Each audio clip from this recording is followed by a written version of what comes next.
ಈ ಲೋಕದಲ್ಲಿ ಎಲ್ಲ ಯುದ್ಧಗಳು ಶಸ್ತ್ರಗಳಿಂದ ಮಾತ್ರ ನಡೆಯುವುದಿಲ್ಲ. ಕೆಲವು ಯುದ್ಧಗಳು ಮನಸ್ಸಿನೊಳಗೆ ನಡೆಯುತ್ತವೆ. ಸತ್ಯ ಗೊತ್ತಿದ್ದರೂ, ತಪ್ಪು ಕಾಣುತ್ತಿದ್ದರೂ ನಾನು ಏನು ಮಾಡಲಿ ಎಂದು ಮೌನವಾಗಿ ನಿಂತವರ ಕಥೆಯೇ ಹೆಚ್ಚು. ಅಂಥವರ ಕಥೆಗಳಲ್ಲಿ ಕಾಣುವ ರಾಮಾಯಣದ ಒಂದು ಕಥೆ ಕುಂಭಕರ್ಣನ ಕಥೆ.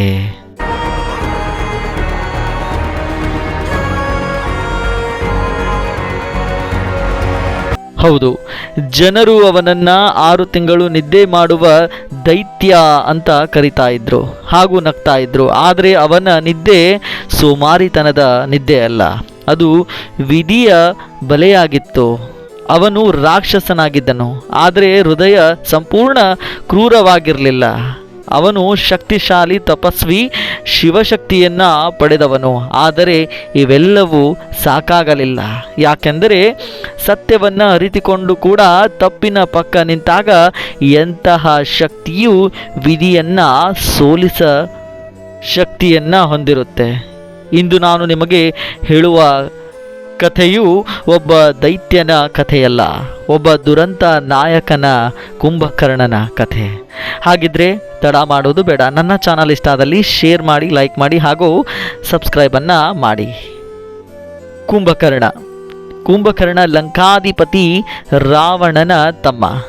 ಅವರ ತಂದೆ ಮಹರ್ಷಿ ವಿಶ್ರವ ಹಾಗೂ ತಾಯಿ ಕೈಕಸಿ. ಅವನು ರಾಕ್ಷಸನಾಗಿದ್ದರೂ ಕೂಡ ಅವನಲ್ಲಿ ಋಷಿಯ ತಪಸ್ಸಿನ ಗುಣವೂ ಕೂಡ ಇತ್ತು. ತುಂಬ ತಪಸ್ಸನ್ನು ಮಾಡುವಂತಹ ಶಕ್ತಿ ಅವನಲ್ಲಿ ಇತ್ತು. ಅಪಾರ ದೇಹ ಬಲವೂ ಕೂಡ ಇತ್ತು. ಯಾವ ರೀತಿ ದೇಹದ ಬಲವಿತ್ತಂದರೆ, ಅವನು ನಡೀತಾ ಬರಬೇಕಾದ್ರೆ ಪಕ್ಕದಲ್ಲಿರುವಂತಹ ಗುಡ್ಡ ಬೆಟ್ಟಗಳು ಕೂಡ ತನ್ನ ಕಲ್ಲುಗಳನ್ನು ನೆಲಕ್ಕೆ ಅಪ್ಪಳಿಸುವಂತಹ ದೇಹ ಬಲವನ್ನು ಹೊಂದಿದ್ದ ವ್ಯಕ್ತಿ ಕುಂಭಕರ್ಣ. ಶಿವಭಕ್ತ, ಶಿವನನ್ನೇ ವರೆಸಿಕೊಳ್ಳುವಂತಹ ಶಿವಭಕ್ತನಾಗಿದ್ದ. ನೇರ ಮನಸ್ಸಿನ ಉಳ್ಳವನು ಕೂಡ ಆಗಿದ್ದ. ಧರ್ಮ ಅಧರ್ಮ, ಯಾವುದು ಒಳ್ಳೆಯದು ಯಾವುದು ಕೆಟ್ಟದ್ದು ಎಲ್ಲವೂ ಕೂಡ ಅರಿಯುವಂತಹ ಮನುಷ್ಯ. ಅಂತಹ ವ್ಯಕ್ತಿಯೇ ಕುಂಭಕರ್ಣನಾಗಿದ್ದ. ವಿಶ್ರವ ಮಹರ್ಷಿ ಆಶ್ರಮದಲ್ಲಿ ಕೈಕಸಿಗೆ ಜನಿಸಿದ ಮಕ್ಕಳಲ್ಲಿ ಒಬ್ಬನು ರಾವಣ, ಇನ್ನೊಬ್ಬ ವಿಭೀಷಣ, ಮತ್ತೊಬ್ಬ ಕುಂಭಕರ್ಣ ಹುಟ್ಟಿದಾಗಲೇ ಅವನ ದೇಹ ಅಸಾಮಾನ್ಯವಾಗಿ ಬೆಳೆದಿತ್ತು. ಬೃಹತ್ತಾದಂತಹ ದೇಹ, ಅಪಾರ ಶಕ್ತಿ.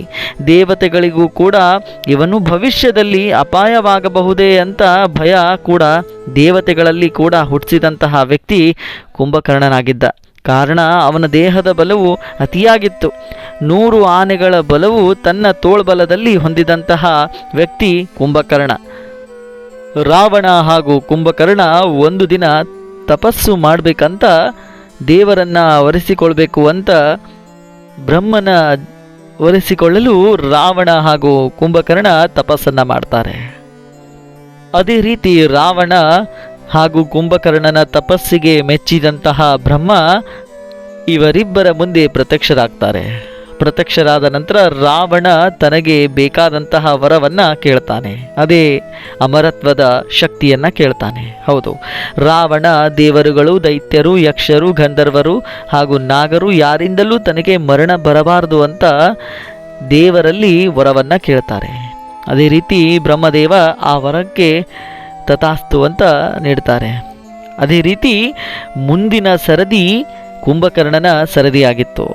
ಆದರೆ ಬ್ರಹ್ಮದೇವರಿಗೆ ಕುಂಭಕರ್ಣ ಏನು ಕೇಳ್ಬೋದು ಅನ್ನೋ ಊಹೆ ಕೂಡ ಇತ್ತು. ಕಾರಣ ಬ್ರಹ್ಮದೇವನಿಗೆ ಗೊತ್ತಿತ್ತು ಕುಂಭಕರ್ಣ ಇಂದ್ರಾಸನವನ್ನು ಕೇಳ್ತಾರೆ ಅಂತ. ಅಂದರೆ ಇಂದ್ರನಿರುವಂತಹ ಆ ಒಂದು ಲೋಕವನ್ನೇ ಕೇಳ್ತಾರೆ ಅಂತ ಗೊತ್ತಿತ್ತು. ಆ ಕಾರಣದಿಂದ ಬ್ರಹ್ಮದೇವ ಸರಸ್ವತಿಯನ್ನು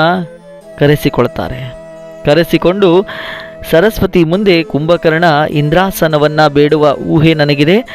ಕಾರಣ ಇಂದ್ರಾಸನವನ್ನು ನೀಡಿದರೆ ಈ ಲೋಕವೆಲ್ಲ ಕುಂಭಕರ್ಣನೇ ಆಳ್ತಾನೆ, ಅಧರ್ಮ ಹೆಚ್ಚಾಗುತ್ತೆ ಅಂತ ತಿಳಿದು ಸರಸ್ವತಿ ಈ ಬ್ರಹ್ಮದೇವರ ಮುಂದೆ ಹೇಳ್ತಾರೆ, ನೀವೇನು ಚಿಂತೆ ಮಾಡಬೇಡಿ, ನಾನು ಕುಂಭಕರ್ಣನ ನಾಲಿಗೆ ಮೇಲೆ ಕುಳಿತುಕೊಂಡು ಇಂದ್ರಾಸನ ಬೇಡುವ ಬದಲು ನಿದ್ರಾಸನ ಕೇಳುವ ರೀತಿ ನಾನು ಮಾಡ್ತೇನೆ ಅಂತ ಹೇಳ್ತಾಳೆ. ಅದೇ ರೀತಿ ಕುಂಭಕರ್ಣನಿಗೆ ಈ ವರ ಸಿಕ್ಕರೆ ದೇವಲೋಕವನ್ನೇ ನಾಶ ಮಾಡ್ತಾನೆ ಅಂತ ತಿಳಿದು ಸರಸ್ವತಿ ದೇವಿ ಕುಂಭಕರ್ಣನ ನಾಲಿಗೆ ಮೇಲೆ ಕುಳಿತುಕೊಂಡು ನಿದ್ದೆಯ ವರದಾನವನ್ನು ಕೇಳುವಂತೆ ಮಾಡ್ತಾಳೆ. ಅದೇ ರೀತಿ ಇಂದ್ರಾಸನವನ್ನು ಬೇಡುವ ಬದಲು ನಿದ್ರಾಸನ ಅಂತ ಬೇಡ್ತಾನೆ. ಆ ಮಾತಿಗೆ ಬ್ರಹ್ಮದೇವನು ತಥಾಸ್ತು ಅಂತ ಹೇಳಿದ ತಕ್ಷಣ ಅದೇ ಕ್ಷಣ ಕುಂಭಕರ್ಣನ ವಿಧಿ ಬದಲಾಯಿತು. ಅವನಿಗೆ ಬಂದ ವರ ಕೂಡ ಅದೇ ರೀತಿಯಾಗಿತ್ತು. 6 ತಿಂಗಳು ನಿರಂತರ ನಿದ್ದೆ, 1 ದಿನ ಮಾತ್ರ ಎಚ್ಚರವಾದಾಗ ಅಪಾರ ಹಸಿವು. ಇದು ಶಾಪವಾಗಿರಲಿಲ್ಲ, ಇದು ಅವನ ಮಾತಿನಿಂದ ಬಂದ ವರದಾನವಾಗಿ ಬಿಡ್ತು. ತನ್ನ ಅಣ್ಣನಾದ ರಾವಣನಿಗೆ ಕುಂಭಕರ್ಣ ಈ ಮಾತನ್ನು ತಿಳಿಸ್ತಾನೆ. ಆಗ ರಾವಣ ಇದೆಲ್ಲ ಆ ಬ್ರಹ್ಮದೇವ ಮಾಡಿರುವಂತಹ ಮಾಯಾ ಜಾಲ, ನೀನೇನು ಚಿಂತೆ ಮಾಡಬೇಡ ಅಂದಾಗ ಕುಂಭಕರ್ಣ ಆ ಮಾತಿಗೆ ಒಂದು ಪ್ರತಿಕ್ರಿಯೆಯನ್ನು ನೀಡ್ತಾನೆ. ನೀನೇನು ಚಿಂತೆ ಮಾಡಬೇಡ ಅಣ್ಣ, ನಾನು ಎದ್ದಾಗ ತುಂಬ ಹಸಿವಾಗುತ್ತೆ, ಅನೇಕ ಹಳ್ಳಿಗಳ ಊಟ ನನಗೆ ತರಿಸ್ಕೊಡ್ತಾರೆ, ಹಾಗೂ ಎಲ್ಲರಿಗೂ ತೊಂದರೆಯನ್ನು ಮಾಡ್ತೇನೆ. ಅದರ ಬದಲು 6 ತಿಂಗಳು ನಾನು ನಿದ್ದೆಯಲ್ಲಿದ್ದಾಗ ಯಾವ ತೊಂದರೆಯೂ ಆಗೋದಿಲ್ಲ. ಆದರೆ ನಿನಗೆ ಏನಾದರೂ ಅಪಾಯ ಬಂದಾಗ ನನ್ನನ್ನು ಎಬ್ಬಿಸುವ ಪ್ರಯತ್ನ ಮಾಡು, ನಾನು ನಿನಗೋಸ್ಕರ ಹೇಳ್ತೇನೆ ಅಂತ ಹೇಳಿದಾಗ ರಾವಣ ಕುಂಭಕರ್ಣನ ಮಾತಿಗೆ ಒಪ್ಪಿಕೊಳ್ತಾನೆ. ಹಾಗೂ ಇತ್ತ ಕುಂಭಕರ್ಣ ನಿದ್ದೆಗೆ ಜಾರುವುದಕ್ಕೆ ಹೋಗ್ತಾನೆ. ಅದೇ ರೀತಿ ರಾವಣನಂತೆ ಕುಂಭಕರ್ಣ ಕ್ರೂರನಲ್ಲ. ಸೀತೆಯನ್ನು ಅಪಹರಿಸಿದ ವಿಷಯದಲ್ಲೂ ಕೂಡ ರಾವಣನಿಗೆ ಎಚ್ಚರಿಸಿದನು. ರಾಮನು ಧರ್ಮಾತ್ಮ, ಸೀತೆಯನ್ನು ಬಿಟ್ಬಿಡು ಅಣ್ಣ, ಇಲ್ಲವಾದರೆ ಲಂಕೆ ನಾಶವಾಗುತ್ತೆ ಅಂತ ಎಚ್ಚರಿಕೆ ಕೂಡ ಕೊಟ್ಟಿದ್ದ. ಆದರೆ ಆ ಮಾತಿಗೆ ರಾವಣನೂ ಕೂಡ ಕೇಳಲಿಲ್ಲ.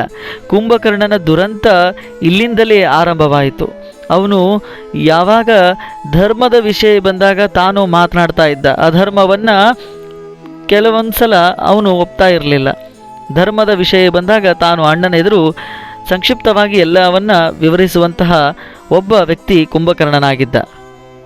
ಇತ್ತ ರಾಮ ಹಾಗೂ ರಾವಣರ ಯುದ್ಧ ಮುಂದೆ ತೀವ್ರವಾಗಿ ನಡೀತು. ರಾವಣ ಇನ್ನೇನು ಸೋಲಿನ ಅಂಚಿಗೆ ಬಂದನು.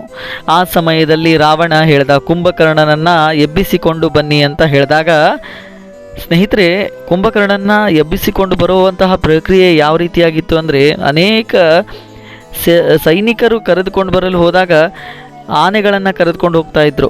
ಆನೆಗಳ ದಂಡೆ ಹೋಗ್ತಾ ಇತ್ತು. ಅವನ ಮೇಲೆ ನೀರನ್ನು ಹಾಕೋದಕ್ಕೆ ಆನೆಗಳನ್ನು ಕರೆದುಕೊಂಡು ಹೋಗ್ತಾ ಇದ್ರು. ಡೊಳ್ಳು ಹಾಗೂ ಇನ್ನಿತರ ವಾದ್ಯಗಳನ್ನು ಅವನ ಕಿವಿ ಹತ್ರ ಹೋಗಿ ನುಡಿಸ್ತಾ ಇದ್ರು.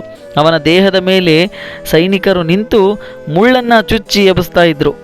ಈ ರೀತಿ ಅವನನ್ನು ಎಚ್ಚರಗೊಳಿಸ್ತಾ ಇದ್ರೂ ಕೂಡ ಹೇಳ್ತಾ ಇರಲಿಲ್ಲ. ಕೊನೆಗೆ ತನಗೆ ನೋವಾದಾಗ ಹಾಗೂ ಈ ವಿಷಯವನ್ನು ರಾವಣ ಈ ರೀತಿ ಅಪಾಯದಲ್ಲಿದ್ದಾನೆ ಅಂತ ತಿಳಿದಾಗ, ಎಚ್ಚರವಾದಾಗ ಎದ್ದು ಬರ್ತಾ ಇದ್ದ.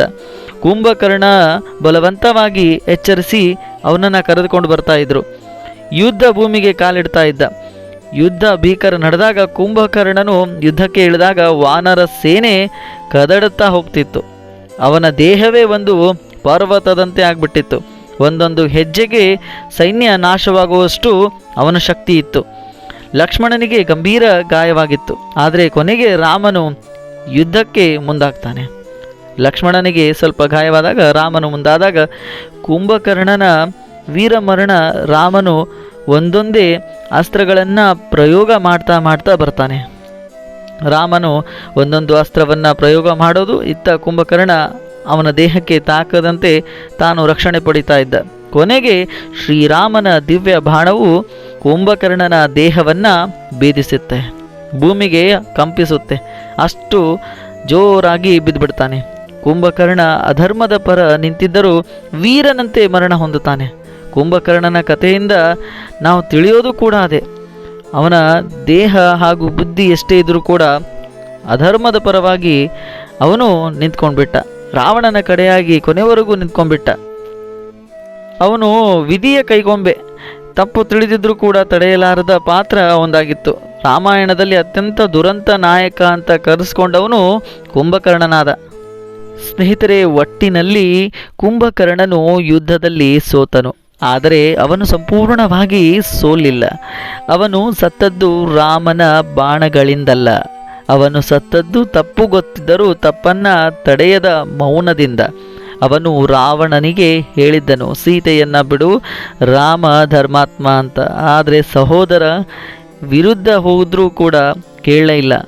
ಸಹೋದರನ ವಿರುದ್ಧ ಹೋಗುವ ಧೈರ್ಯ ಅವನಲ್ಲಿ ಇರಲಿಲ್ಲ. ಅಲ್ಲಿಯೇ ಅವನ ವಿಧಿ ಮುರಿದು ಬಿತ್ತು. ಕುಂಭಕರ್ಣನ ಕತೆ ನಮಗೆ ಹೇಳೋದು ಇಷ್ಟೇ.